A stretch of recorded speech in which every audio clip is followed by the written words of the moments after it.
বলো লতিফ, তুমি কেমন আছো? ভালো। তুমি যে গত যে টমেটো, শসা, চিচিঙ্গা, ভেন্ডি, লাউ যে করছো, কীরকম টাকা পয়সা পাইলা? কেমন লাভ লস হইলো? লাভ লস মানে আমার একটা আমাদের 50,000 করে নেয়। 15 টাকা নাই? কীভাবে নাই? মানে ফলন নাই, দামে বিক্রি করতে পারি নাই।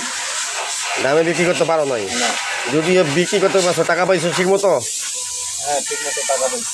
একবারে টাকা দিছে না ঘুরায় ঘুরায় টাকা দিছে? একবারেই দিছে। ব্যাপারী কে? লুকমান।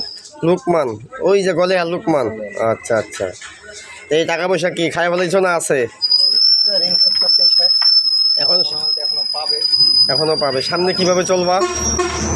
কীভাবে যেভাবে মানে দোকানে বাকি বা ধার ঋণ করে চলবা, আবার কৃষি করে ওই টাকা দিয়ে দিবা, আবার তোমার জীবন এভাবেই চলবে? এভাবেই চলবে। আমার ওই ঠেলা গাড়ির মতো। ওই ঠেলা গাড়ির মতো এভাবে চললে কি চলবে? হ্যাঁ, চলবে।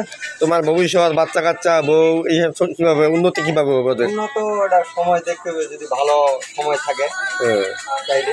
না, ভালোভাবে কাজ কাম করতে হবে, কৃষি বাড়ায় করতে হবে। আবার দেখতে হবে সামনে বছর আর যদি কৃষি বাড়ায় করো, তখন যদি আবার লস হয়, তাহলে পুরা গোয়া মারা, তাহলে মনে হয় আমাদের দেশ ছাড়া। দেশ ছাড়া। ওকে ভাই, থ্যাংক ইউ।